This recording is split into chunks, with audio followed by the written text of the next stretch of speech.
guys, we've been getting this question a lot, so today I'm going to show you how to use extra large at home. I'm going to take our extra large, I'm going to put some in my hand to start, and then I'm going to start to apply it to my roots. So my hair is damp, not soaking wet. You want your hair to be damp.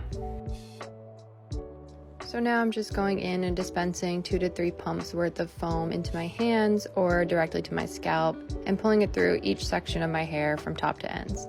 I'm going to continue to do this until all my hair is covered. Then I'm just going to brush it through my hair to make sure it's distributed evenly and add a little bit more where I see fit. Okay, so now that our hair is fully covered in extra large, we're going to start to blow dry. I'm going to take my small round brush and my blow dryer and start to go.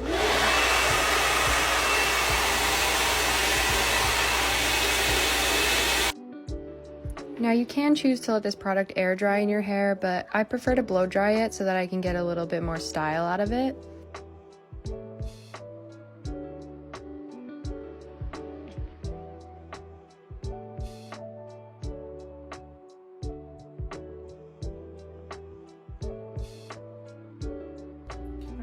This is the final result using extra large at home with just my blow dryer and my round brush.